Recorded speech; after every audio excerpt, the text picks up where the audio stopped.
Clearing the internal clutter. Did you ever find yourself frozen in time, having spent hours in front of your computer and not being able to account for anything that you did?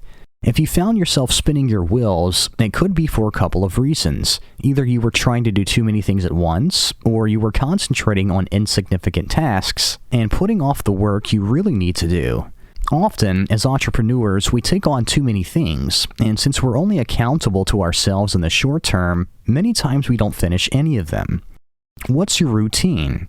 When you get to your computer, what do you do first? Do you check your email, Skype, log into Messenger, or answer calls? Unless there's something urgent that you know is pending, this is probably a waste of your best time. The problem is, first, these all seem like natural things to do. You want to know what's going on. Second, these have probably become habits, and they feel comfortable and even make you think that you're accomplishing something. But to quote Dr. Phil, how's that been working for you? If you're reading information about time management, you might not be as successful and productive as you'd like to be. You know you need to change a few things, and as with most things in life, the change has to start with you. As entrepreneurs, freelancers, and internet marketers, our first responsibility is to get into the right mindset. This means taking the responsibility to deliver projects on time and to the best of our ability. Since we're our own bosses, prioritizing, producing, and delivering the product are all completely up to us. This is even more critical because we know if we don't do this, we'll eventually lose every client we have. In the next few chapters, we'll be talking about procrastination versus effective action, drivers that keep us stuck, and learning how to focus. These are some of the internal problems that keep us running furiously in place while accomplishing little or nothing. Procrastination versus effective action. We all know that in order to be successful, we must take action. It's simple, right? Then why is it so hard to do? Often it's because the tasks are boring or difficult, or something we just don't want to do. So how do we overcome this? The problem is that denial won't cause the task to go away. Procrastination won't make it any easier. In fact, it'll make it harder. So what do we do? Here are a few ideas that can help. Take a look at your thinking.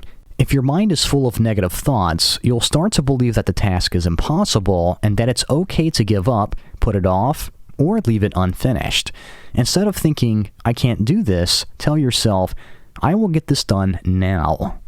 Get to know when your peak performance time is. Regardless of how you feel about the task, choose that time to do it, if it's urgent or important. Make the main thing the main thing. Decide what your most important tasks are and do them first. Prioritize and organize. Often, people use the excuse of working on email as a way to put off more important work. It isn't being rude to ignore your email. It's prioritizing and taking responsibility for what you need to do. Are you overextending yourself? Learn to say no. Many times it's hard to say no either because we don't want to let somebody down or because we're afraid to turn jobs away. But the truth is that if we overextend ourselves, we might not finish any of our jobs, or we might finish them late. Either way, our clients will be unhappy. Most clients will respect an honest no if you're too busy, and will either opt for a later time or find someone else for the job. But they will remember and appreciate your honesty. Be careful about distractions. People may come to you and say, I just have a quick question, and that might be true. But if 20 people come to you with a quick question, your day is used up with other people's work. Either tell them you'll get back to them at another time, or better yet, don't answer the request in the first place. When your important tasks are completed, you'll find the time to answer the questions you really want to answer. Learn to make decisions decisively. Some people train themselves to do this by setting a stopwatch. They give themselves 1 minute to make a decision and then move on. If you spend too long deciding, you might not make a decision at all.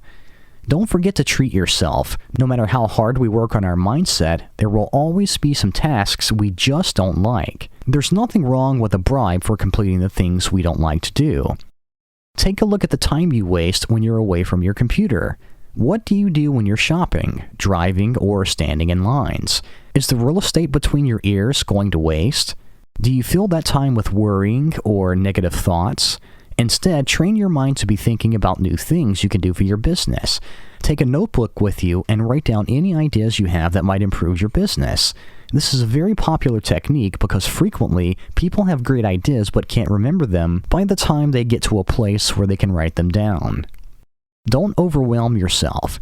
Just as you don't want to be overwhelmed by people or things outside yourself, you don't want to set unreasonable goals for yourself. Come to understand what you can reasonably accomplish in a certain period of time and make that your goal.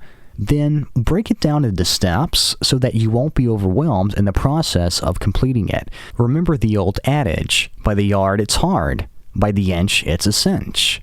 For tasks that you find especially daunting or unpleasant, you can make use of some tools that lots of people like. One is a simple kitchen timer. Set it for 10 or 20 or 30 minutes and work as intensively as you can on the project. Then take a break and work on something else for a while and come back to it.